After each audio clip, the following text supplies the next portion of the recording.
Hey everybody, Will Brink here, brinkzone.com. As promised, 4 o'clock my time, East Coast, Florida time. Wanted to cover a very big topic, contentious topic, very difficult topic that I honestly had no plans to cover.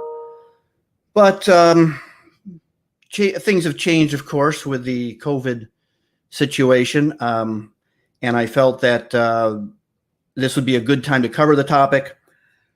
About a year ago, over a year ago, whenever all this kicked off, time has flown to this COVID thing. But anyway, over a year ago when all this started to kick off, I wrote an article on what I felt was really the basis, the underpinnings of what was the true cause of the damage, the complications, death, and so forth caused by this particular virus. And the underpinnings, and we're going to get to this article in a minute.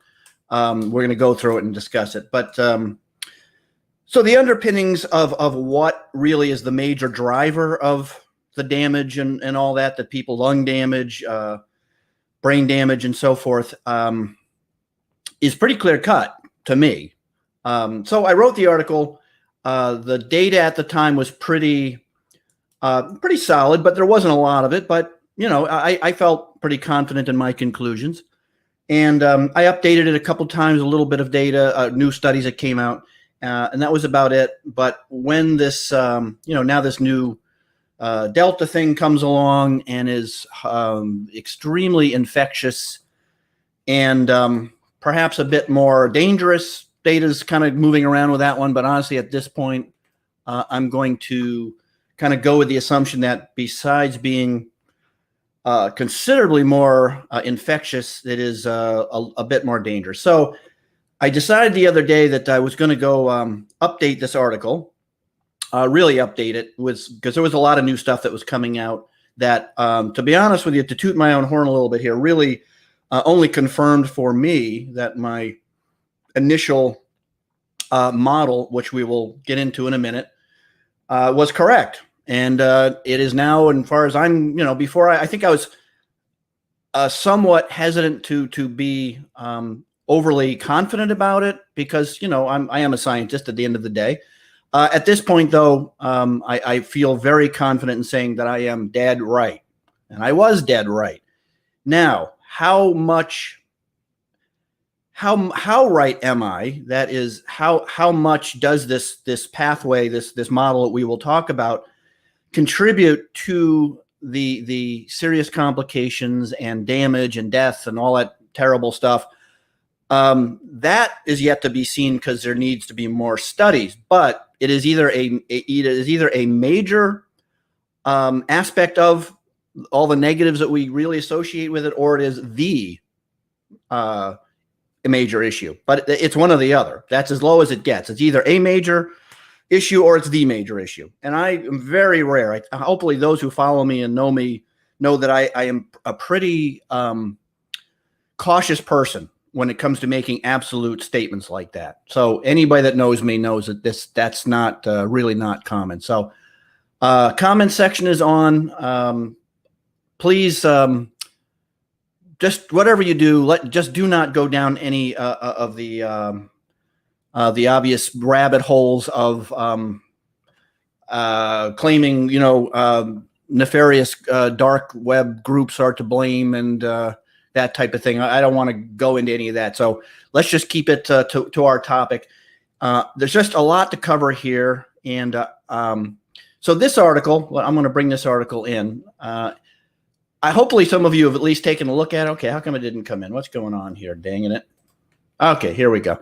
All right, so this is an article on BrinkZone that's been there, since this kicked off, and it was a little bit clunky, and I've refined it a little bit. But like I say, yesterday I really took some time to add some new resources and some new thoughts and all that. And I don't know how many of you took a look at it, but this is, somewhat groundbreaking stuff. I have to, again, I don't want to, overly toot my horn here, people, but let's talk about this a little bit. And of course, there is the disclaimer that I think needs to be made that this does not represent medical advice.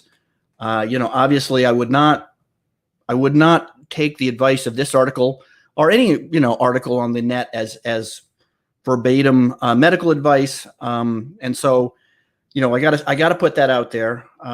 Two, if you read this article,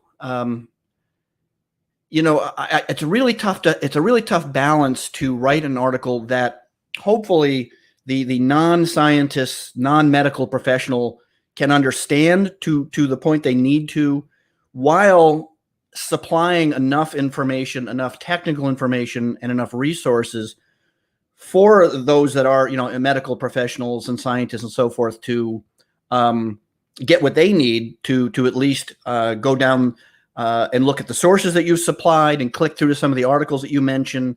And that's a tough balance. And I think I've generally done a good job of that in my career. I think that's a strong point. And hopefully I did that here. But what I will be able to do in this video is kind of bring it together for a lot of you. And hopefully, again, you can make some smart choices, or at least just understand what I think is going on here.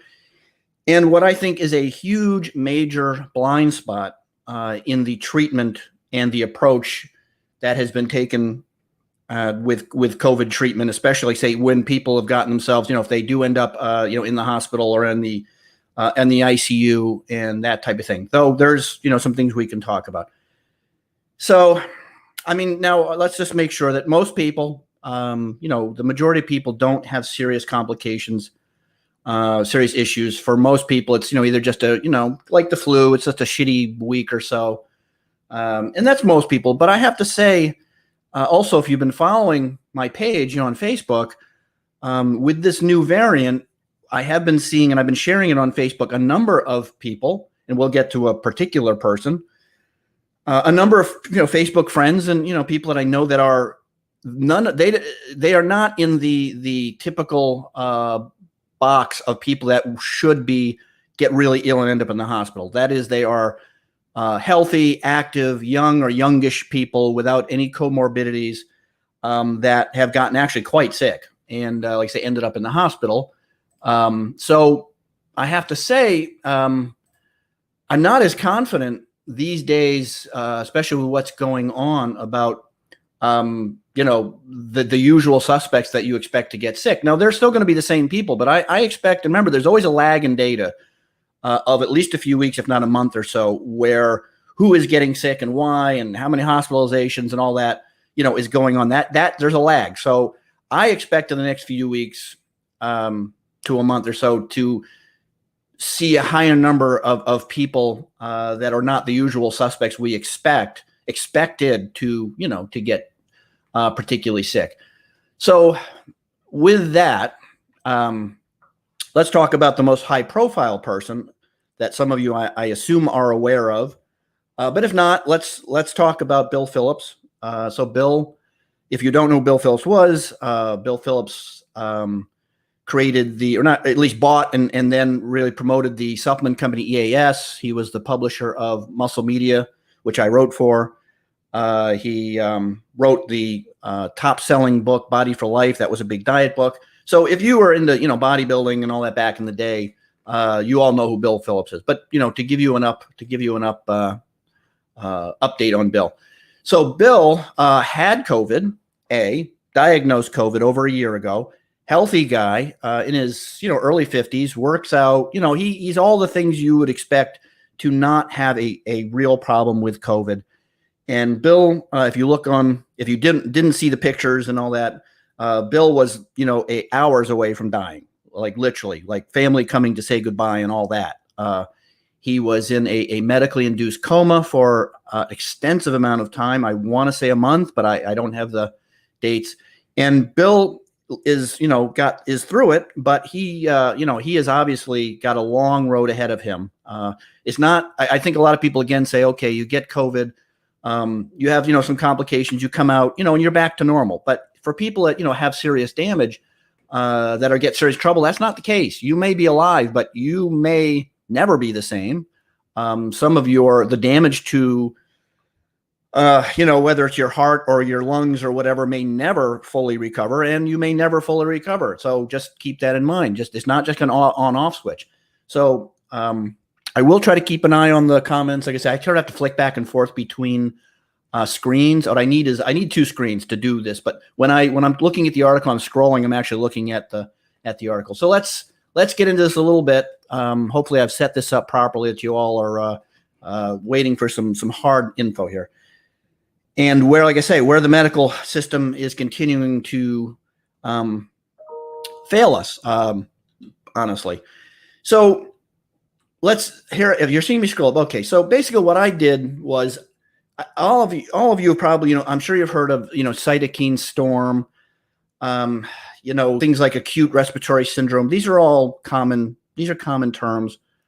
But when the studies started to come out, even the early studies, for example, the one that was in the Lancet, which I referenced right in the beginning of this article, which came out of China and stuff, they were making reference very early to oxidative stress, and they were making references very early to iron overload. Iron, exactly what you're thinking of, which is, the iron that is bound up in your blood that your red blood cells need to efficiently transfer oxygen and so forth.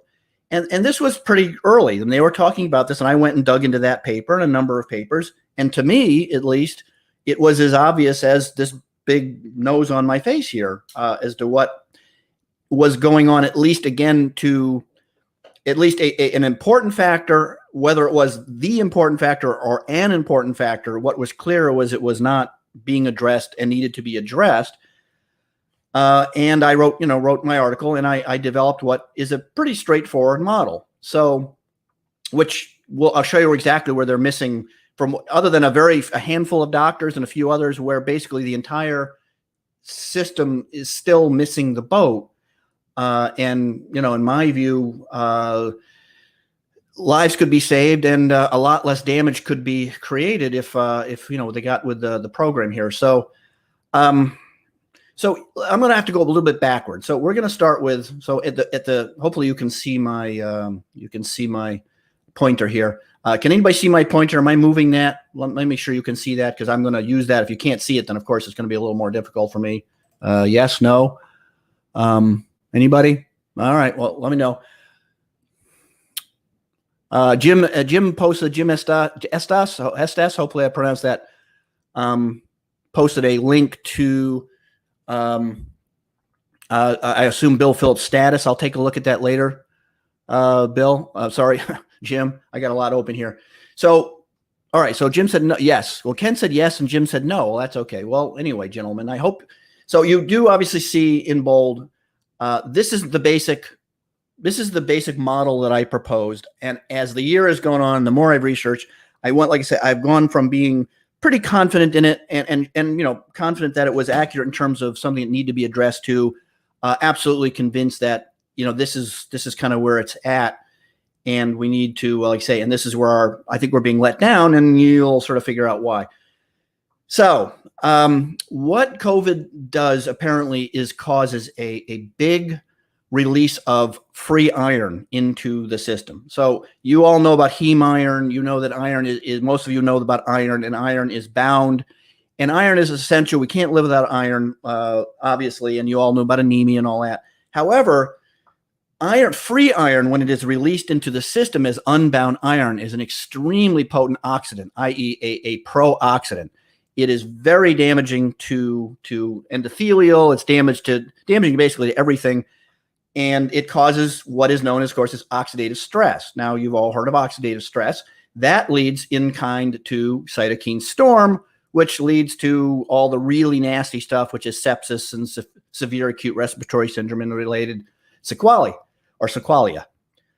Now, if you're talking to, most doctors, most medical professionals, obviously they know about cytokine storm. They know the arrows going this way. And they know, if they're in medical school and, even in biochem, the term oxidative stress is a familiar one to them. They are not unfamiliar with the term. And they are maybe a little less familiar, but not unfamiliar with ROS. Now, ROS stands for reactive oxygen species. And that is a general term for a group of, again, a highly reactive pro-oxidants that the body produces. And they are particularly, the ones that come from free iron, and free iron itself are particularly nasty. And along with that comes all of the classic things that negative things that we are equating with COVID. And we'll go down this. I mean, there's lots of sources and stuff you can look at. Now, the formation of ROS. Now, this is where formation of ROS, how do you counter reactive oxygen species? Well, you counter them with antioxidants. And you can counter them with glutathione and vitamin C and zinc. Another one that looks very, very promising is lactoferrin, because it binds iron. And this is where, unfortunately, the medical profession in general falls off a cliff. Because when you get into blocking the formation of ROS, this is in the realm of vitamins, in the realm of antioxidants, in the realms of nutrition. This is where there is just a black, not a black hole, but a real loss of knowledge and education on their part. And I don't blame them specifically for it. But if you read the article and you see the amount of data that exists now that continuously is pointing to oxidative stress as the main driver of all the negatives, cytokine storm and sepsis, it's kind of overwhelming at this point. And all right, so I'm going to look at some comments. So this is where there's a real loss. There's a real blind spot in where things are going. And honestly, a lot of you see that there's all this controversy over, why aren't they using ivermectin, and why aren't they using, hydroxychloroquine, and so on and so forth. People, this is way more important than those are. I am much more frustrated and bummed out and irritated that they're not using basically glutathione, N-acetylcysteine, vitamin C, D, zinc, and so forth. And what should be done at this point, and of course the stuff is non-toxic, it is dirt cheap, and it should be either modestly effective or highly effective in controlling the formation of ROS and oxidative stress, and preventing dealing with cytokine storm. Now, the medical profession and the doctors in general and so forth, the place where they're trying to attack the severity of where all the damage comes from, which is this cytokine storm, more merely hyper-inflammatory state. There's some debate whether all hyper-inflammatory states are by de facto cytokine storm. There's some interchangeability there. Honestly, that's more intellectual than it really matters. In our case, I'm really all about getting results. So the medical profession, when somebody is, gets themselves into trouble, is having, lung damage, ends up in the hospital, and so forth, the place that they go after attacking this is in the cytokine storm. That is in the hyperinflammatory state, where they will use glucocorticoids, corticosteroids, which are broad spectrum immunosuppressants. There are some other targeted drugs that they are using, and they're doing a good job of it. I mean, again, I'm not saying any of this to really go after or say negatives. We could go down that. That's another topic for another day, as to why they're only seeing the cytokine storm, the hyperimmune area, versus going backwards. Now, my take, which I think makes perfect sense, I think you'll agree, is you should be attacking this at earlier in the pathway, at the formation of reactive oxygen species. Why not go after the driver of the cause of the cytokine storm versus going after the cytokine storm per se?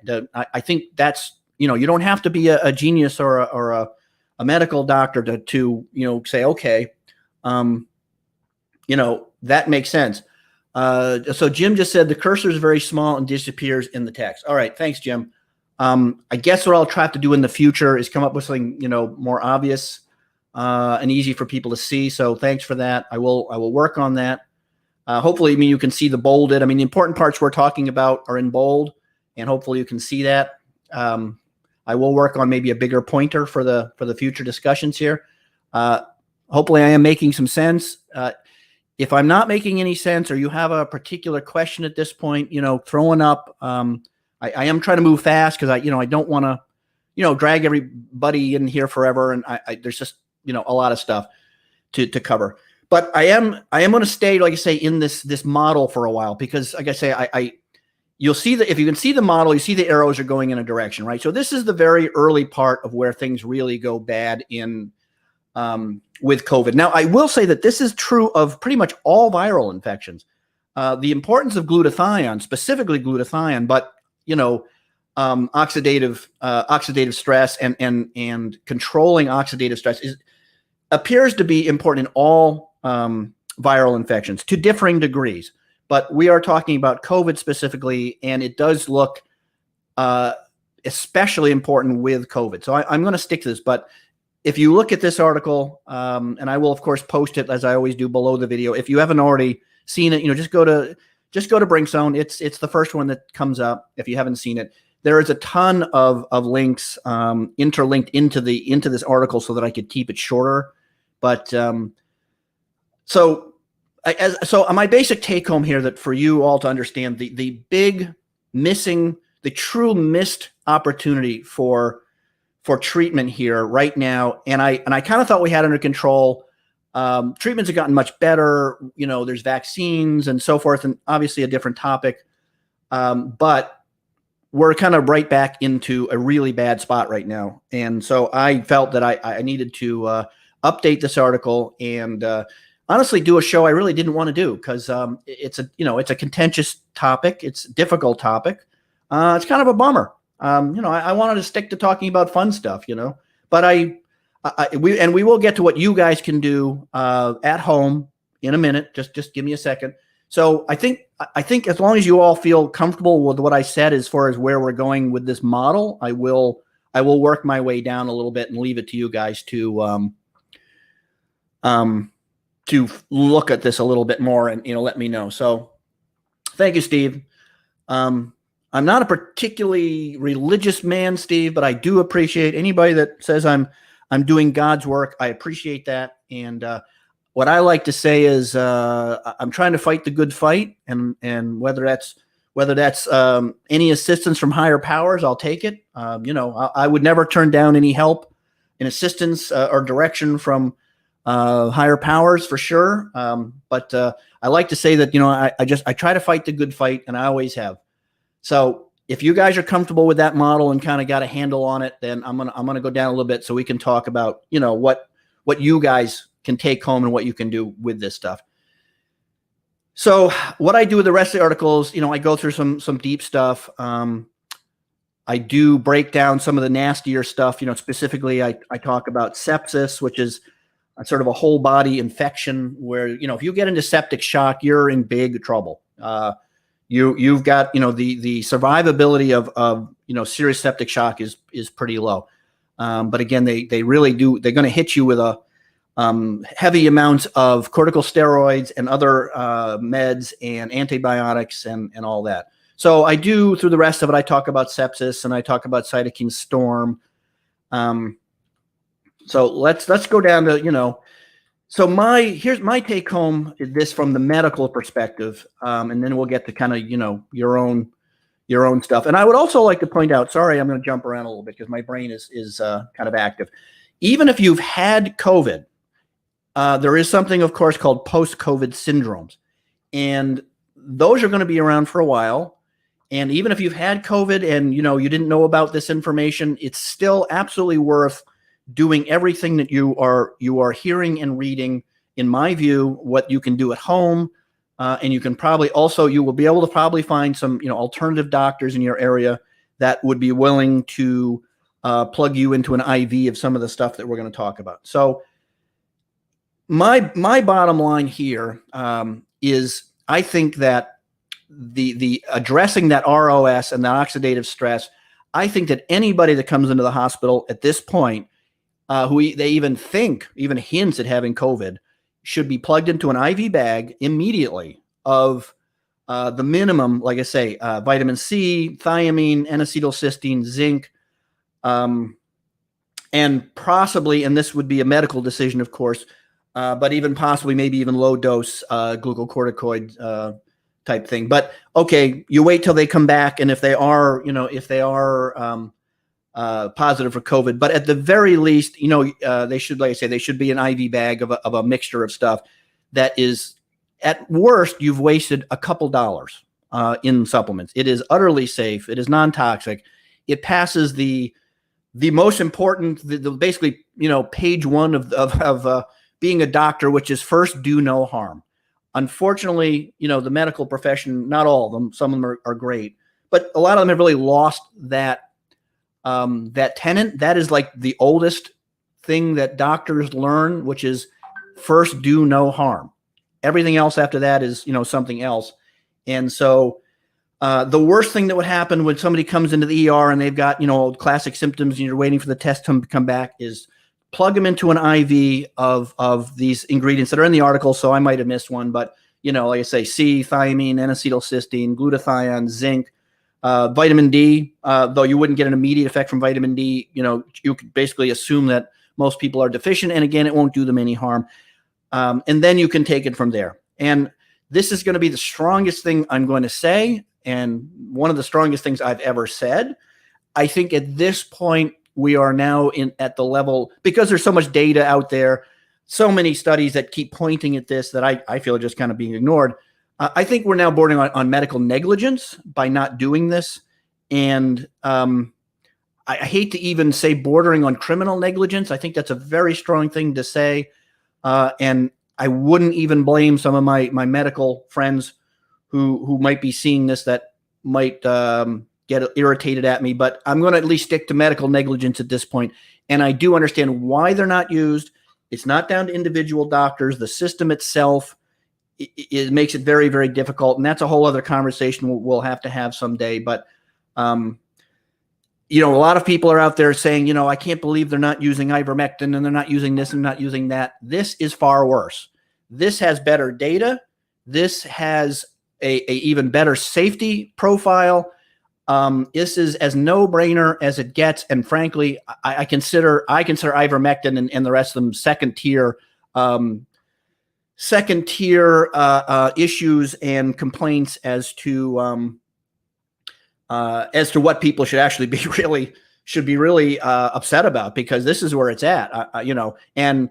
Ivermectin, again, I do talk about ivermectin a little bit in this article. I don't get into depth about it, and again, I think that's kind of another topic. I don't mind answering questions if people want to ask one, but so, all right. So hopefully we've gone through the basic model.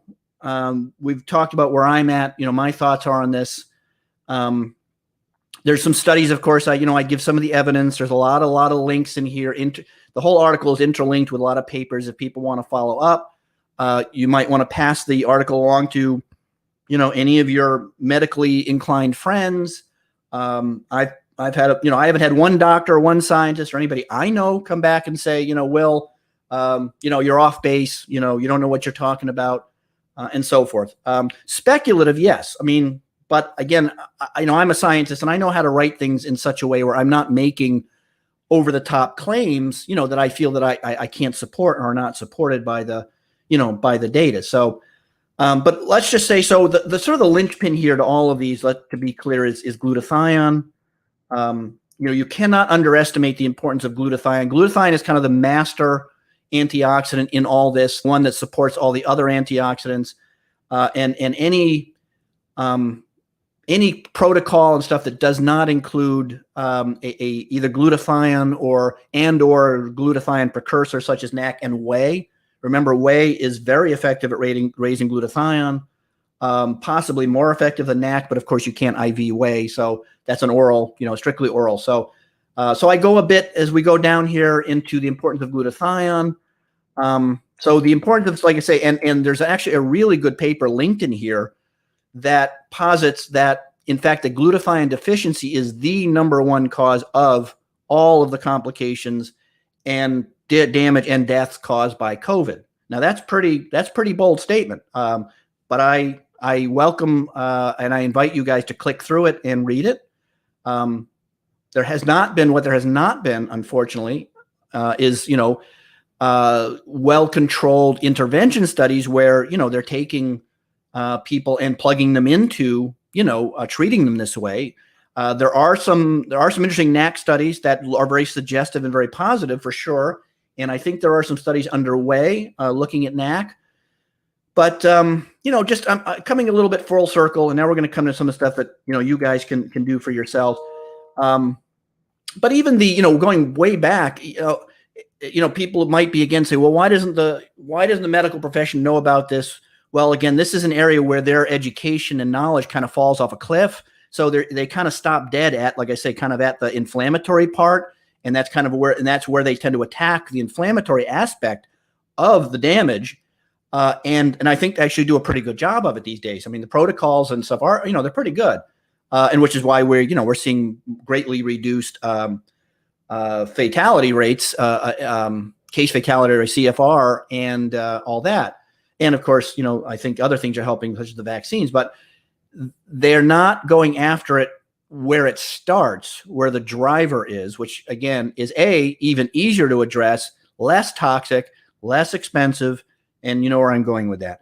So coming full circle a little bit, people would say, look, even the Chinese government on their own webpage found that IV vitamin C was very useful. It's not a cure-all. Again, there's no one thing. Anytime I hear someone say it's vitamin C or it's hydrochloroquine or it's NAC, it's none of those things. It is always any disease, any virus that is that powerful there is no single cure-all. You're going to need, a protocol, a specific protocol that incorporates everything. That's what I'm going to say. Damn near everything. If you or I or somebody else ends up, with serious complications to COVID, I want every damn thing they have and then some. Now, even the Chinese government, which I linked to their main page, recommended IV vitamin C for COVID infections at 50 to 200 milligrams per kg of body weight per day, which is as much as 4,000 to 16,000 milligrams per day. None of this 200 milligram bullshit. So just FYI, it's not even like the Chinese, who I'm not big fans of right now.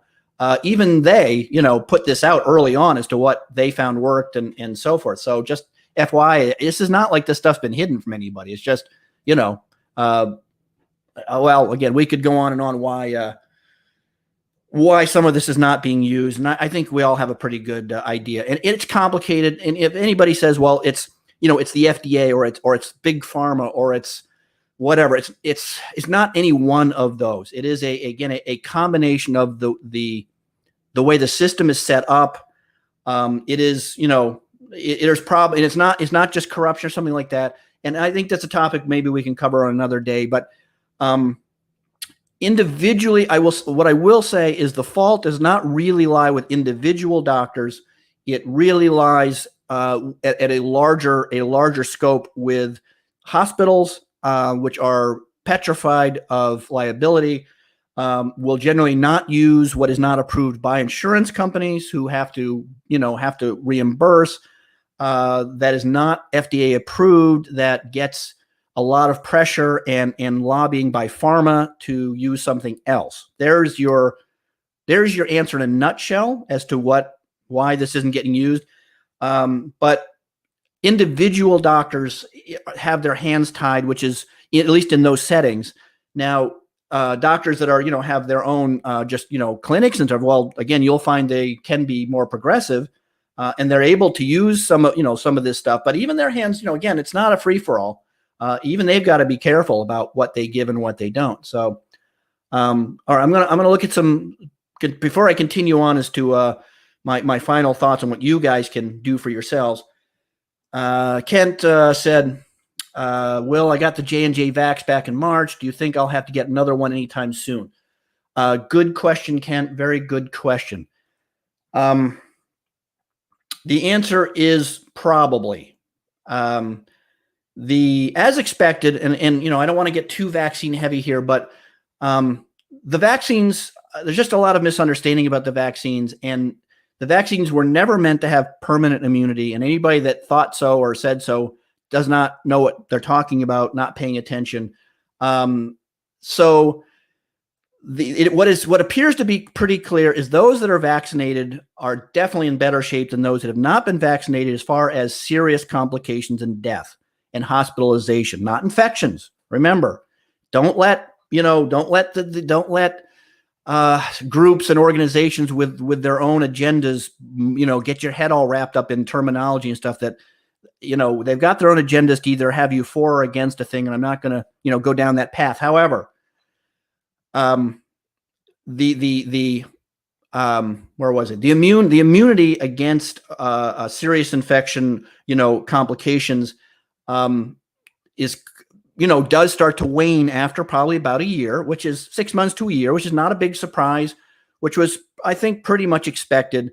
Very similar to the flu. I think the way people need to view this in terms of context is the flu. I think the flu is your best bet for sort of understanding, well, how come they can't get a handle on this variant, or why do I gotta, why would we need to get, boosters and so forth, versus looking at things like, the polio vaccine, where, you're more or less one and done.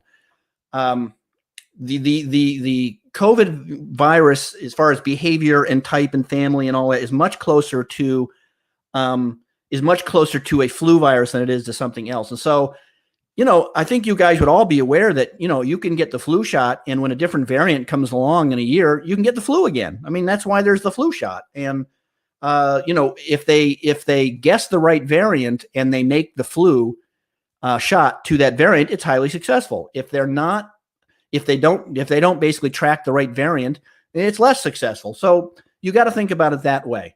So my answer to that, Kent, is they may recommend another shot in 6 months to a year from when you got it, depending on, again, how, the data is coming in now, but that seems to be where they're leaning.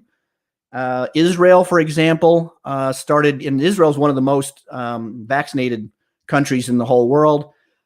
Israel actually started doing boosters, which is a third shot. The J&J is a one shot, but started doing a third booster for those people at higher risk. I think that's a smart idea, because those people at higher risk, older people, people with compromised immune systems. And I think that's where we'll be in the U.S. I think recommending a booster shot to those at higher risk is probably a good idea and will make sense. Now, if they can make a booster, as they do with the flu shot, that is actually maybe a little more targeted to the variant that is invariably going to be passing through, probably be more effective. But so far, the data shows that the existing vaccines are effective for all the variants. Now, not as effective, less so, for Delta than for the others, but still highly effective, around 90%. I think 88 was where they came to. So hopefully that answers your question. Steve Hackman asked, does quinine help if you have COVID? I'm going to go into some other nutrients, Steve. I have more faith, honestly, in some other stuff. I don't think it do you any harm, honestly, but I doubt quinine, oral quinine, drinking quinine water or whatever is going to honestly have a big effect. It's not malaria. It's not a bacterial infection. So, it might be something to throw in the mix, but I would definitely not rely on quinine to do anything for you. And I think there's much better data on some of the other things that we will discuss shortly. Ludwite, that's a tough last name, Ludwite. Riguar. What is your professional opinion on NAC supplement? Which of the amino acid increases glutathione? Well, Ludwite, you definitely need to read the article that I am referencing, because it is nothing but it is like half discussion about NAC. But we're going to get to that in just a minute. But yes, NAC is an absolute must. And if you're not using NAC, you are doing it wrong. You are failing at life. Seriously. Even if you don't have COVID, by the way. All right, so we're going to go back to the article here, and we're going to start to get down to what you guys, can think of your own stuff. So, I think my bottom line. I hope you do. I think you I think you have I hope you have a sense of my basic, where I think the medical at writ large is really, really letting us down. And honestly, this is where people need to get angry if they're going to start talking about stuff and getting all worked up about ivermectin. This is obviously, to be honest with you, this is more important. This is has better data. This is safer than ivermectin. And why more people aren't talking about this, I don't know. All right, so oral ingestion of key supplements. This is for, this is for everybody in their daily life who wants to, let's say they want to have a strong as possible immune system currently against, because there's a lot of stuff floating around, COVID. If they have COVID, if they've even had COVID, and this may help at least mitigate some of the long-term issues, you may help prevent or treat the post-COVID syndromes. You may come out of, the tiredness a little faster. But again, we don't have data on that. So I'm only, this is speculation on my part. But the ones that I would, recommend, right away to support, what we call host immunity is whey protein. Again, I consider that a no-brainer. And NAC, I would say. I actually use both myself. But, whey protein, depending on, a couple scoops a day of whey, probably a gram a day of NAC. Vitamin C. Vitamin C, I use buffered vitamin C because it's, it's easier on the stomach. And, of course, you get some minerals in there, too. So I like buffered vitamin C, and I like a mixed mineral vitamin C. Life Extension makes a nice buffered vitamin C because it's mixed mineral. It's got zinc, magnesium, and I think potassium. To be honest with you, vitamin C to me, well, especially if you have COVID or you're getting over COVID, vitamin C is more or less as much as you can stand. There's an interesting reality that studies sort of suggest, but people have noticed that if you get sick and you require more vitamin C, it's astounding how much you can tolerate. You tend to be able to tolerate a lot more vitamin C when you're sick than when you're not. But let's say, I'd say at least a couple grams a day of vitamin C. That's 2,000 milligrams. You can, my basic advice, honestly, in vitamin C is, especially if you have it or you're getting over it, is whatever you can stand, and spread it out over the day. But, that could be 5,000 milligrams. That could be 8. I've gone pretty high. Now, the only negative really is, like I say, you can get quite a tummy ache from it. So some people, sort of alternative doctors that I've seen usually tend to recommend going up to the dose that gives you problems and then backing off a little bit and sort of calling that your dose. That's one way to do it. Like I say, when I had the flu once, and I've only had the flu twice in my life, but I actually got up to 20 grams. And before I actually started to have real tummy troubles, and I had to back off to about like 15 or 18. That's a lot of vitamin C. And it wasn't giving me any trouble. And what was interesting is I know that if I had not been as ill as I was, I don't think I could have tolerated that much. So, all right, no more comments. I'm going to go back to what we all need. So now apolilactoferrin or lactoferrin is a really, really big one with me. I've been researching and writing about lactoferrin for over 20 years now. As far as I know, I was the first one to really start writing extensive articles about lactoferrin as an antiviral, as an immune booster. I just updated the lactoferrin section on Brinkszone also with a new study that not only did they find that apolilactoferrin, or just lactoferrin, but apo means iron depleted. Not only is lactoferrin a broad spectrum antiviral and immune booster, they actually found that this was not a direct intervention study. This was a review. The review paper suggested that lactoferrin could directly address that ROS formation. That is binding up the free iron that we were talking about. So lactoferrin might have yet another benefit specific to that model above we were talking about early on in where things really go downhill with COVID, which is that generation of reactive oxygen species, and then on to oxidative stress. Lactoferrin looks like it will directly improve that, in addition to being an antioxidant and so forth. So lactoferrin's a big one. Only drawback to lactoferrin is it is wickedly expensive. Honestly, I would take that stuff by the gallon if it wasn't so freaking expensive. But I would say for prevention, to go along with a current vitamin stack, I would try to get in at least say 600 milligrams to a gram. And look, even if you just got to keep those, up, I take about 600 milligrams a day as prevention, which I think is about the minimum that I've seen. But if I had COVID or I was getting over COVID, I would absolutely just buck up and pay for it and take at least 2 grams to probably 3 grams a day minimum. Look, you really can't put a price on your health. So, and we're not talking about car payments. I mean, it's expensive stuff. It's not like, silly expensive. Zinc, of course, is a no-brainer. General maintenance, in that 20 to 30 milligrams. Again, if you've got COVID, you can easily, or getting over COVID, easily bump that up to 50 milligrams.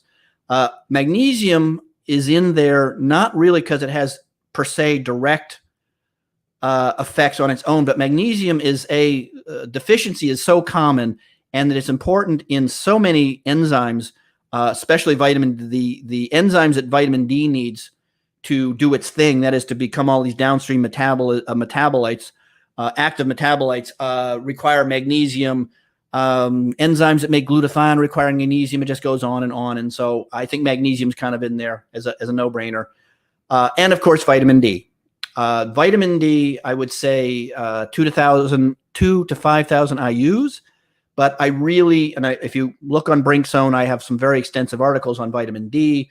The best way to dose vitamin D is with blood work, and that is by getting your 25-OHD levels checked. And the reason I say that is that the response to vitamin D varies quite a bit person to person, I have found. So I've known people that have needed up to 20,000 IUs a day just to get their blood levels where they need to be. And there are some people that can get them there in 1,000 to 2,000. So it's so variable, and it's such a cheap test that, the best way to do it is to go see where your vitamin D levels are. It's called 25-OHD. Any lab can do it. And then depending on what your numbers are, try 5,000 IUs a day and then retest. But so those are the ones you can take at home. I got to go to another screen to see if anybody's asked me questions. I got to find a way to have either a ping or a noise or something. All right. So nobody's asked any additional questions. Are you all with me? I don't want to lose anybody here. No. We've got a good crowd of people watching, and ask me some questions. I know I talk a little bit fast, but I really want people to, I really want people to see where we're going with this. So those to me would be the minimum supplements you should take. There's a whole lot more you can take. There's also a link to Life Extension Protocol. It's got some additional stuff, but you could take garlic. There's good data on garlic as a immune support. Melatonin's another one. DHEA. There is elderberry extract. There's a bunch of them that have. I'm comfortable with recommending them. I think there, of course, could be more data, but again, I think they all pass the do no harm first mantra. Worst case, I think you're wasting money. And by the way, I take all those and more. If you saw one of these days, I've got to do a new video on what I'm taking these days. I've done one before prior to COVID, and the additional COVID stuff that I've added is all those and more. I'm vaccinated. I will, on the vaccine thing, all I'm going to say is that I am vaccinated. I think anybody who can get vaccinated should probably get vaccinated. Prior to the Delta, I said, well, maybe those at high risk and, those that, have people that work in certain places, elderly homes and so on and so forth. But at this point, honestly, when I'm seeing people, as I said, that are, don't check off the boxes that should not get in trouble, that have gotten some serious trouble. Where else was I going to say about that? I will say that we are not going to vaccinate our way out of this. I've said this from the beginning. I'm going to say it again, that the vaccines are a tool in the toolbox, but we are not going to vaccinate our way out of this. And that is one of, again, the unfortunate aspects that the powers that be have decided to, sort of go all in on that one aspect of controlling this. And, we're not going to vaccinate our way out of it. And that's all I'm going to say on that. It's a whole different conversation. But if you see what Bill Phillips is saying and other people that said, I'm healthy, and now, like I say, here's another thing we do need to talk about a little bit.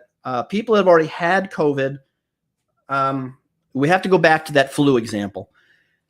If you've had COVID, are you protected from it? The answer is no.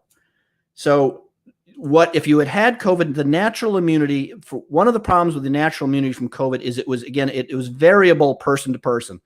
Some people had very robust natural immunity from an infection. Some people did not. And they didn't test you to say, okay, you've got robust immunity. And remember, the immune system is a very complicated thing. It's not just checking a simple immune function. Okay, you've got antibodies. It doesn't work that way. There's very specific antibodies. There's oral antibodies. There's systemic antibodies. There's T cells and B cells and subunits, and it goes. Immunity is one of the most complicated areas of all of medicine. One of the famous expressions among immunologists, or when you're talking immunity, is where logic and reason go to die. It is a very complicated area. It's still not all that, it's not that well understood. And so when you get into that area, so natural immunity would give you a high degree of resistance to the variant you got. Yes, but similar to the flu, you have to look at it. Would having last year's flu give you protection against next year's flu in a different variant? The answer is usually not so much, no. And unfortunately, I know a number of people myself, and including Bill Phillips, who, is lucky to be alive, who had diagnosed, with it, actually, did get the test about a year ago and said, well, I've got natural immunity and I should be all set. And that was not the case. Like I say, he's not the only one. There's about 6 or so people on my Facebook feed that had similar experiences. So unfortunately, the natural immunity against different variants does not look too promising for those reasons. That a variant, your immune system is primed to the one it had. It is not very well primed to the next variant over, which is why viruses are, so effective.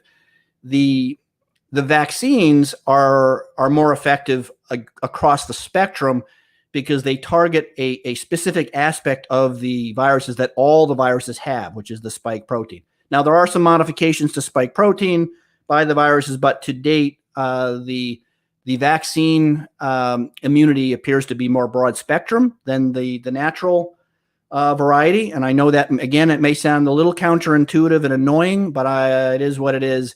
And that's what the data suggests.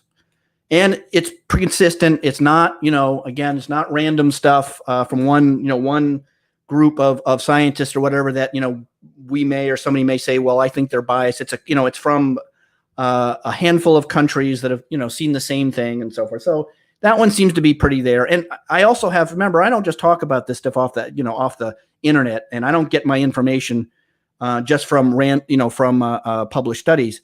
I get a lot of my information from people that I talk to and medical doctors that I know who work in ERs and ICUs. These are people in the front lines. These are not people sitting behind their Facebook or their IG or whatever, armchair scientists fighting back and forth. The people that I talk to and work with are people that are on the front lines and dealing with, a ICU full of very sick people. When all this started, I did a video a while ago. When all this, when COVID was new, we didn't know much about it. I was reading, papers and hearing the same thing everybody else was hearing. And I went, called my friends up and said, what's up with, is this real or is this hype? Are they trying to scare the hell out of us? And my friends who worked in those ICU said, no, well, this is legit. This is not the flu. Anybody that tells you it's just the flu is not looking at 20 beds of dying people I got in front of me. And this was during when there really was, there really weren't much for treatments. They didn't know much. it was really bad. Things are a lot better today for sure. And again, I think the hospitalizations there might be a high number of hospitalizations, which there are, but they should not last as long. And there should hopefully be fatality rates will be lower and so forth. But all right. So Keith Rowley, hopefully I'm saying that right. I had COVID back in December, mild symptoms.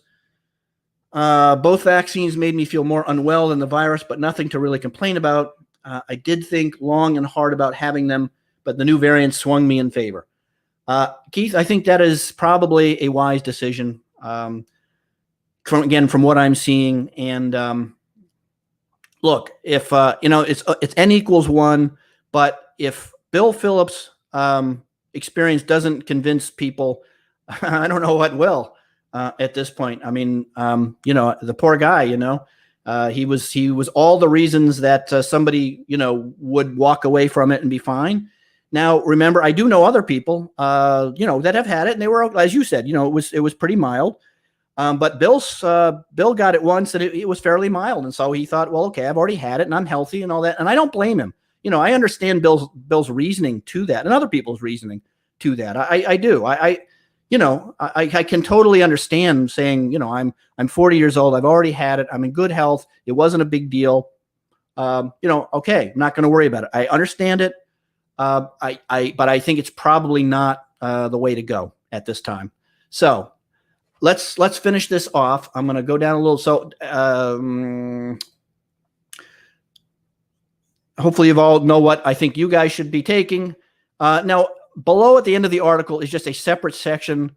As you guys, if you came in early, as I mentioned that, under the hood, glutathione is, really is the linchpin to this whole thing as far as reactive oxygen species, oxidative stress, sort of the master antioxidant that is a reducing agent for all the other ones, i.e. C, and E and so forth. And so they work in concert together, which is why studies, whenever you see a study where they feed a bunch of people one antioxidant and don't find any benefits, that doesn't come as a surprise to anybody who understands how antioxidants work. And I understand how science works, of course, because science wants to isolate one thing and see what it does. And I get that too. And that makes sense, because if you go and give people a group of antioxidants and you see benefit, well, you don't know which one worked. And that's not going to help your isolating what works. But in some settings, unfortunately, supplements, nutrition, and even drugs just don't lend themselves to being isolated like that. So at the bottom here is a message from Dr. Gutman. Dr. Gutman is a friend of mine who's been researching glutathione and whey for decades, and he wrote a great book. And he wrote a nice sort of discussion on the importance of glutathione as it relates to a long list of viruses, from rhinovirus to influenza to HIV to hepatitis and so on and so forth. And he also supplied as you can see, a big list of studies, sources that people can look up. So I think that is, I think that's it. I'm going to take a few more questions. This will be almost an hour. I really am hoping that, maybe some of this gets through to people. Ludwig asked about quercetin. Good question, Ludwig. That one, I see that one listed in a number of protocols, and that's a good question. And I don't have a great answer. I have not researched quercetin in the protocol specific to what I'm talking about as far as the generation of reactive oxygen species and glutathione. Quercetin, I believe, is going to work to another mechanism. Quercetin is a very complicated compound that has some very diverse and complicated effects across the body. And it's one that actually tends to make me a little nervous. I don't tend to just, quercetin is one that I've always been very cautious about, because every time you find something beneficial about quercetin, you can sometimes find a negative about quercetin. So I don't tend to put it on my list as sort of must have, well supported by data type supplements. So I'm going to have to get back to you on that one. I don't have a great answer, but I don't, at least right now, consider a must have.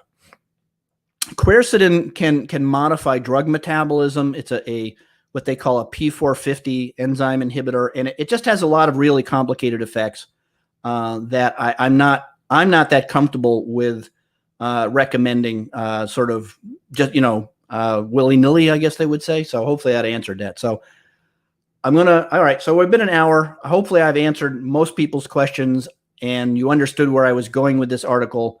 I would highly recommend taking a look at it. And there's a lot of really good links and stuff in there. All right, any other questions? I'm going to jump off. Hopefully that's that. I appreciate people signing in today, and hopefully I've opened your eyes to really, like I say, a really missing, just a total missing blind spot in medical treatment and management of COVID. And like I say, anybody with mild cases to serious cases would benefit from everything I've talked about. But I think it's literally bordering on medical negligence at this point, in my view, that everybody that comes into the into the doctor's office or the ER or whatever, who is complaining of classic COVID symptoms, is not just plugged into a bag of an IV bag of the stuff that we talked about, along with perhaps some other compounds. I would also say, in closing, you might want to look around online or talk to some, if you know of any doctors who have their own, clinics. They're a little more, let's say they kind of are specialized in alternative med.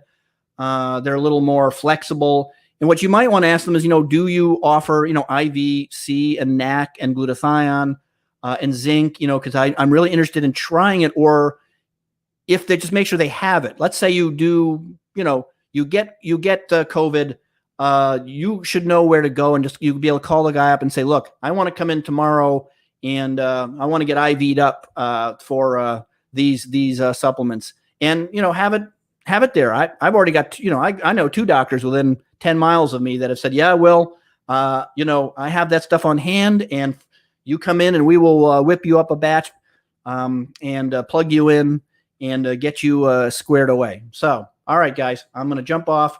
That's it for me, and I'll see you guys on the Brink Zone. And this time I didn't even plug my new product and all that, because honestly, I just felt this was a very serious topic, and it just wasn't it wasn't appropriate. So that's on me. See you all later.